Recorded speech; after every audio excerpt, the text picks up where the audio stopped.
ハデス、死神、そう思った時点で間違いです。みんなはハデスと聞いて何を思い浮かべる？ゲームの主人公、もちろんそうだけど、ちょっと神様としてのハデス像について考えてみて。鎌を持ち、魂を刈り取る死神。もしそう思っているなら、それは間違い。ハデスは死を司る神じゃない。人の命を奪う存在でもなければ、恐怖で支配する神でもない。彼が支配しているのは、死んだ後の世界、つまり逃れることのできない終着点ってわけ。では、人の命を奪うのは誰なのか？それは死そのものを象徴する神、タナトス。そう、ハデスは違う。彼はただ静かに受け入れる。どんな人間であろうと例外なく。だからこそ、この神は恐れられた。逆らえないからじゃない。逃げ場がないから。そして、このハデスにはもう一つ奇妙な特徴がある。名前が一つではないんです。ハデス、アイドネウス、プルートン、ポリデグモン、同じ神でありながら、呼び名が変わるたびに、その姿も意味も全く別のものになる。なぜ、ここまで複雑なのか。それは、この神が一つの言葉では語れない存在だから。ギリシャ神話には多くの神が登場するけど、その中で唯一全ての人間の終わりを支配している神。それがハデス。どれだけ英雄であろうと、どれだけ神に愛されようと、最後にたどり着く場所は変わらない。この神のもと、だからこそ彼は特別だった。では、ハデスはどうやって冥界の王となったのか。その始まりから見ていきましょう。ハデスの物語は最初から救いがない。生まれた瞬間、彼は父に飲み込まれた。いや、スタートから重すぎでしょ。父の名はクロノス。世界を支配する王であり、同時に恐怖に支配された神だった。予言されていたから、自分は子供に滅ぼされると、この時点で積んでる気しかしない。その瞬間からクロノスの選択は決まっていた。生まれてくる子供をすべて飲み込む。最初はヘスティア、次にデメテル、ヘラ、そしてハデス、さらにポセイドン。5人の子供たちは外の世界を見ることなく暗闇へと消えた。だが死んだわけではない。神は不死だ。だからこそ彼らは終わらない暗闇の中で存在し続けた。光もない。時間の感覚すらない。ただ閉じ込められている。ハデスは誕生と同時に闇の中で生きる存在になった。そして後に冥界の王となる。これは偶然なのか、それとも最初から決まっていた運命なのか。その答えを変える存在が一人だけいた。ゼウス、末の弟だけが飲み込まれなかった。母レアは石を赤子に見せかけ、クロノスに差し出した。本物のゼウスは隠された。そして時が流れる。成長したゼウスは父の元へ戻る。復讐のためではない。すべてを終わらせるために。彼はあるものを飲ませた。クロノスは吐き出す。最後に飲み込んだ石。そしてその奥に閉じ込められていた存在たちを。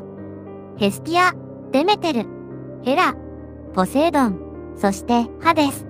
彼は再びこの世界へ現れる。だがそれは誕生ではない。すでに完成された存在として暗闇の中から現れた。光を知らず、幼少期も持たず、いきなり世界へと放り出された神。それがハデスだ。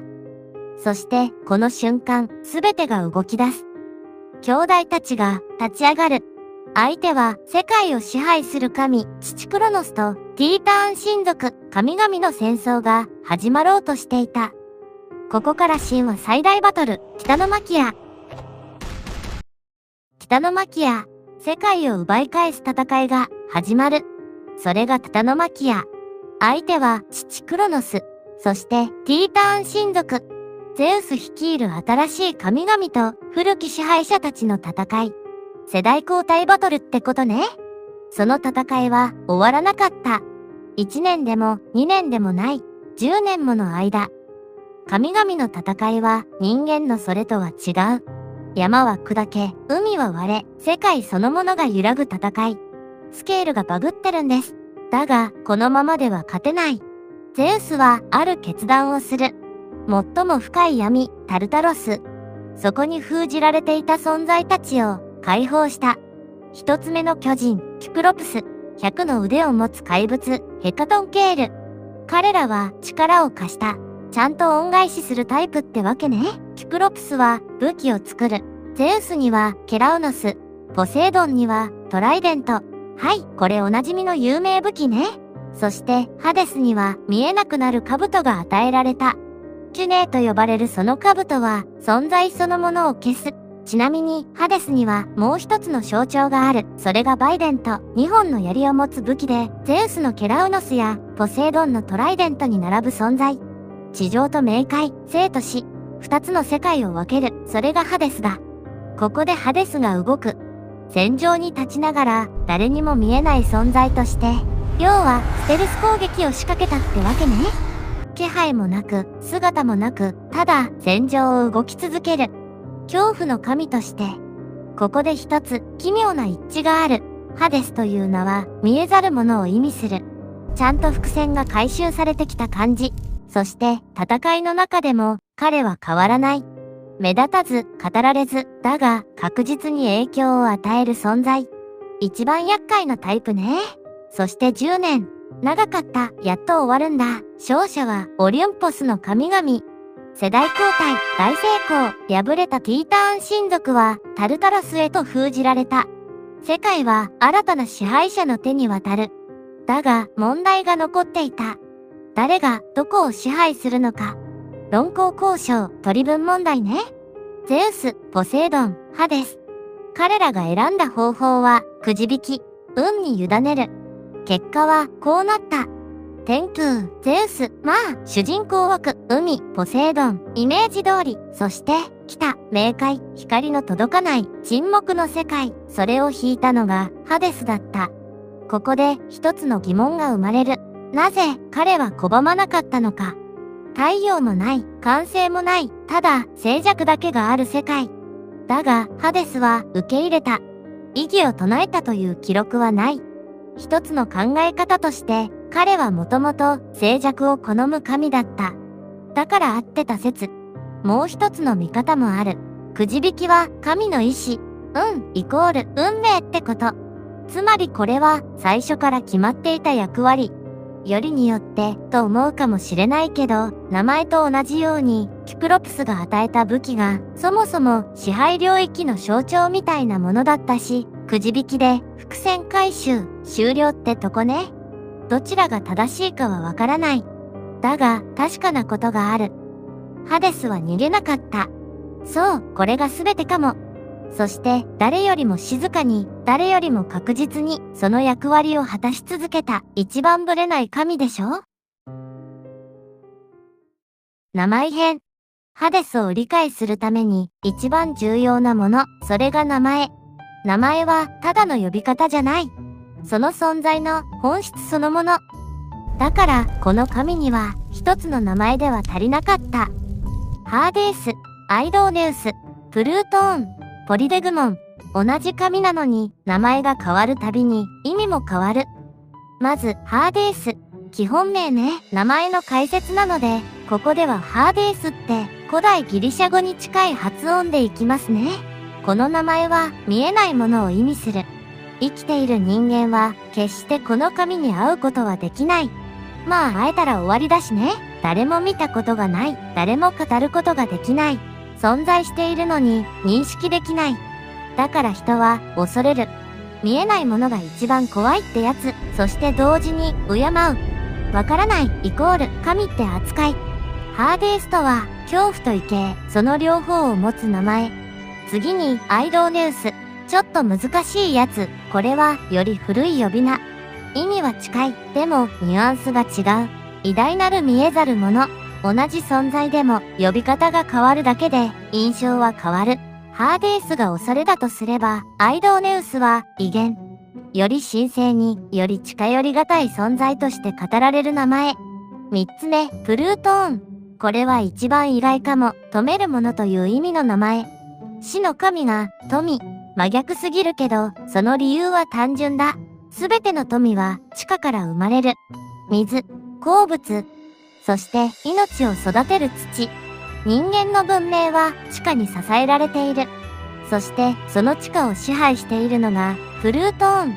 つまり彼は死の管理者であると同時に豊かさの源でもあった。プルートーンという名前はその側面を表している。これは知らない人多いので、ハデス雑学。そして最後、ポリデグモン。意味は多くを受け入れるもの。優しそうに聞こえるけど、すべての人間はいずれ死ぬ。そして例外なくここに来る金持ちも貧しい者も英雄も罪人も誰一人として拒まれない。そこにあるのはただ一つ。絶対的な平等。これ一番すごい。オリュンポスの神々は気分で人を裁く。割と理不尽。でもハデスは違う。感情では動かない、ぶれない、すべてを受け入れる。だから怖い。それがポリデグモンという名前だ。4つの名前、見えない恐怖、荘厳な権威、生命の源、そして絶対的な平等。だが、それらはすべて一つにつながる。死。恐ろしく、厳かで、すべてを生み出し、すべてを受け入れる。ハデスとは、死の持つすべての側面そのものだった。冥界の構造。冥界と聞いて何を想像する？暗くて怖い場所でしょ？それ半分しか正しくない。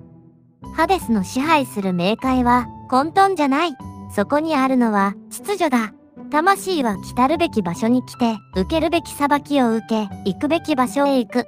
流れ作業みたい。冥界とは死後のシステムってわけね。ハデスの役割、その頂点にいるのがハデス。だが彼は暴君ではない。冥界の管理者だ。オリュンポスの神々が人間に干渉し続けるのに対して、ハデスはほとんど動かない。冥界以外に興味ないって感じ。ペルセポネ？そしてもう一人重要な人物の紹介。冥界の女王、ペルセポネだ。奥さんね。彼女が来るまで冥界はただの場所だった。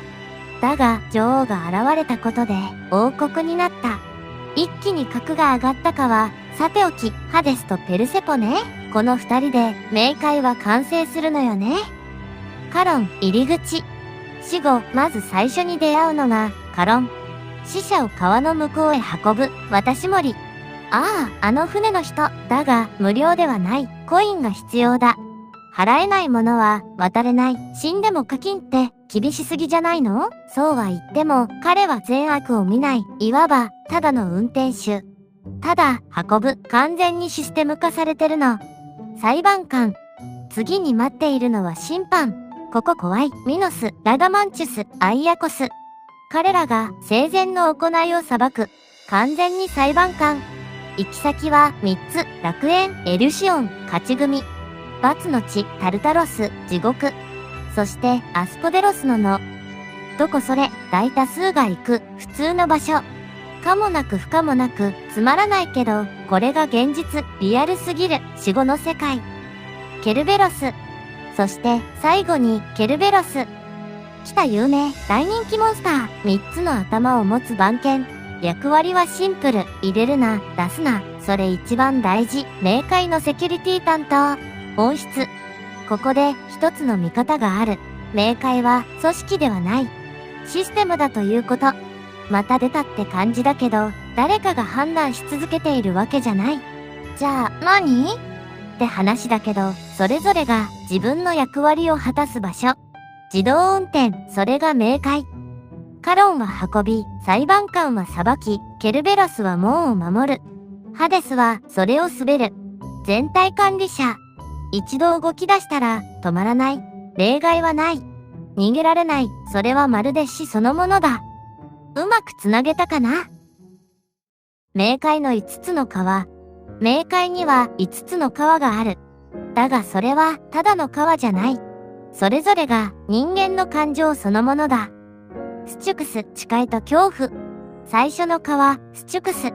神でさえこの川に誓いを立てる。そしてそれは絶対に破れない。重すぎる。もし破れば神であっても罰を受ける。この川が意味するのは絶対。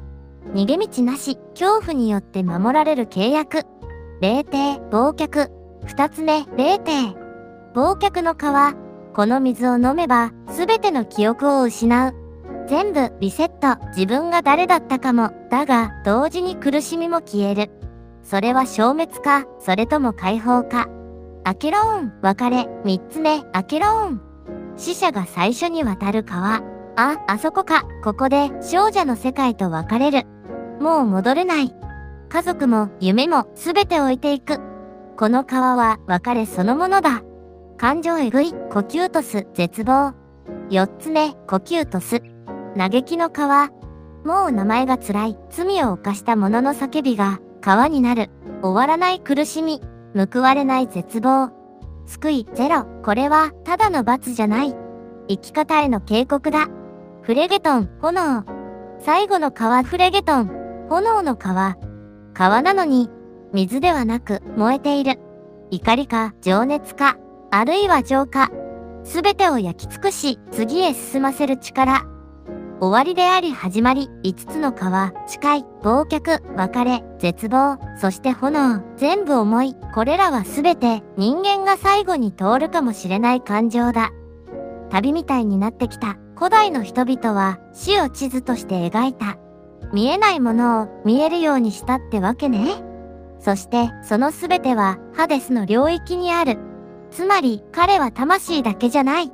人間の最後のすべてを支配する神だった。だが、この神は本当に冷たいだけの存在なのか。気になる。次は神話の中のハデスへ。ペルセポネ。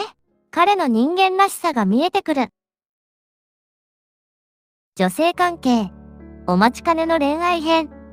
ハデスは冷酷で孤独な神、そう思っていないか。だが、その内側には驚くほど人間的な感情がある。意外、欲望、執着、嫉妬、そして愛。それを最もよく表しているのが3人の女性だ。ペルセポネ。まずはペルセポネ。本命、春の女神、光の中で生きていた存在。真逆の世界の人、ゼウスとデメテルの娘。両親ともにハデスの兄弟ってわけね。ある日、ハデスは彼女を見つける。ここから始まる。そして一目で惹かれた。即落ち。だが彼は衝動では動かなかった。ゼウスに許可を求め、認められる。そしてある日、ペルセポネの前に大地が割れた。ハデスは彼女を冥界へ連れ去る。強制すぎる。これが略奪婚。豊穣の女神、母デメテルは絶望する。そして世界から実りが消えた。大地は枯れ、冬が訪れる。神々すらこのままでは終わると理解した。この状況にさすがのゼウスも折れた。そして決着がつく。彼女は地上と冥界を行き来する存在になる。春と夏は地上へ、秋と冬は冥界へ。これが季節の始まり。半分ずつ。諸説ありです。冥界の食べ物を口にした者は冥界に属するという掟。彼女がいくつザクロの実を食べたかで滞在期間が決まるのよね。3粒4粒、そして6粒ってね。だが、この話はそれだけじゃない。冥界での彼女は女王だった。ハデスの隣でもう一人の支配者として立つ。共生から始まった関係は単純では終わらない。ここ深い。免停。次に免停。冥界の川のニュンテ精霊、妊婦ってことね。ハデスは彼女とも関係を持った。それを知ったペルセポネは激怒した。そして踏みつけた。子は、免停は植物へと変えられる。ミントだ。日常にある香りの裏に冥界の嫉妬がある。レオ系。そしてレオ系。彼女はハデスが愛した存在。だが、彼女は死んでしまう。ハデスはその記憶を残した。一本の木として白いポプラ。彼は忘れなかった。冥界の王なのに一番大事な人には会えないの。と思うけど、植物になるっていうのは魂として存在しない。ハデスの領域外なわけ。免停は冥界のコキュートス側のニュンテ。レオ系は地上のオーケアニです。水の女神、精霊の一人。地上ネイティブなレオ系は冥界では生きられない存在だった。3人の女性、奪った愛、揺らぐ関係、そして失っても残す思い。ここにあるのは完全な支配者の姿ではない。感情に動かされる存在。冥界の王であっても完璧ではなかった。神話エピソード集。ハデスの領域に例外を作った者たちがいる。冥界には侵入者がいた。英雄、詩人、そして嘘つき。苦節よ。彼らはそれぞれ死の世界に踏み込んだのだ。そして全員が試された。絶対ただじゃ済まない。オルフェウス。最初はオルフェウス、音楽の人ね。達人、名手。彼は愛する妻を失った。だから冥界に降りた。行動力がすごいのよね。そして奏でた。その音は死者すら止めた。岩は動きを止め、罰を受ける者は苦しみを忘れ、涙を流して聞き入った。ハデスとペルセポネすら心を動かされた。そして妻を連れ帰る条件が出される。来た、振り返るな。彼は歩いた。だが、振り返った。そして妻は消えた。愛は時に疑いになる。次はシーシュポス。やばい人。彼は死そのものを騙した。死神を縛り、世界から死を消した。当然、神々は怒った。そりゃそう、捕らえられ冥界に連れてこられたシーシュポス。だが彼はさらに騙す。冥界から帰る理由を作った。そして戻らなかった。最悪、神を欺いた結果、永遠に岩を押し続ける。終わりはない。死から逃げた者は終わらない苦しみに捕まる。ヘラクレス。彼は冥界に挑んだ。目的はケルベロス。そう、あの犬、12の興行の一つね。ハデスは言った。素手で勝てるなら、持っていけ。条件が納金でしょ。だが、ヘラクレスはやった。そして、ちゃんと返した。ハデスは、それを許した。ルールを守る者には、応じる。冥界とは何か。他にも、オデュッセウス、オデュッセイアの主人公。アイネイアス、ローマの人。彼らは、答えを求めて冥界へ行った。情報を取りに行くのか。冥界は終わりの場所じゃない。答えがある場所だ。侵入者たちは、こう教える。愛は試される。オルフェウス。死は欺けない。シーシュポス。力にも、ルールがある。ヘラクレス。そしてハデスは、ただの恐怖じゃない。秩序そのものだ。ハデスの性格。ハデスは冷酷じゃない。感情で罰を与えない。ゼウスと違う。罰は必ず理由がある。ルール型ね。欺けば罰せられる。シーシュポス。冒涜すれば落とされる。タンタロス。でも条件を守れば応じる。ヘラクレス。ハデスは感情じゃない。原則で動く。ここ重要。冥界の本質。ハデスは死神じゃない。ここ誤解されがち。死を起こすのはタナトス。ハデスの役目は死んだ後を管理すること。システム側、魂の行き先を決める。つまり、終わりの管理者じゃない。その後の秩序の管理者だ。なぜ恐れられる？理由はシンプル。逃げられないから。富も力も意味がない。平等に全員、ここに来る。だから、人は恐れ、そして敬った。恐怖尊敬。現代で人気な理由。今、ハデスは人気だ。なんで？誤解されてるから、本当は悪じゃない。ギャップ、ルールを守る強さ、群れない、こびない、かっこいい。孤独でも、ぶれない。ハデスは死そのものじゃない。重要。死の後を支配する役割。誰も例外なく、たどり着く場所。感情では動かない。すべてを同じ基準で裁く。それがハデス。また、次の神話でお会いしましょう。